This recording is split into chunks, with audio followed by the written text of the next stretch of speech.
Welcome to মনোবল global academy, the hub of scientific happiness. দেখবেন আমি যখন ঘরে থাকি তখন অনেক চিন্তা আসে যে টাকা পয়সা নাই, জীবনে কি হবে, কবে বড় হব, কবে আরও অনেক কিছু করব, এটা করব সেটা করব। যখন সমুদ্রে আসি তখন দেখি যে না, একজন ঘোড়ার পিঠে উঠছে, এই যে ঘোড়ার পিঠে অনেক আনন্দ করতে। হ্যাঁ, এক ভাই ভাবি সুন্দর মডেলিং করে ছবি তুললো, আরেকজন হাঁটতেছে।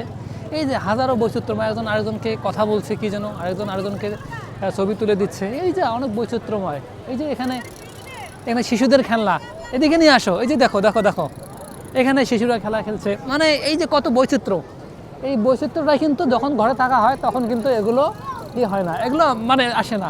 যখন আমরা চোখকে অনেক কিছু দেখাই তখন কিন্তু একটা ভেন্টিলেশন হয়, তখন কিন্তু একটা ভালো লাগা কাজ করে। ভাই আমি একটু নিতে পারবো, আমি একটু নিতে পারবো আপনার এগুলো একটু হাতে ধরতে পারবো? এই দাও।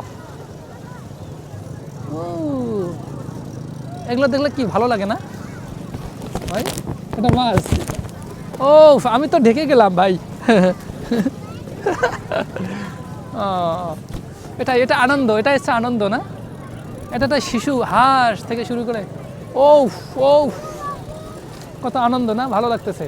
আমি ঘরে থাকলে এটা হতো হতো না কি, একটু শিশুদের মতো হই, এটা মোড়ক না? শিশুদের মতো একটু আনন্দ করি। হ্যাঁ, এই যদি আমি আমি যদি ফিল করতে না পারি, কখনো কখনো শিশুদের মতো না হতে পারি, তাহলে কিন্তু আমি কখনো ভালো থাকতে পারবো না কোনো ব্যক্তি। তো আমাদেরকে কখনো কখনো শিশুদের মতো হতে হয়। বাবু দাও তো একটু দেখি। ও সরে যাচ্ছে, এটা কি বাবা? এটা কি বাবা? এটা হাঁস, তোমার হাঁস এটা? হ্যাঁ, তুমি কোথা থেকে আসছো? ও বাবা, এগুলো খেলছে। এই যে আমাদের শিশুদের মতো হতে হবে, কষ্ট দুঃখ যন্ত্রণা ভুলে গিয়ে ইতিবাচকভাবে তাকাতে হবে সব কিছু, তাহলে ভালো থাকা যাবে। সবাইকে ধন্যবাদ।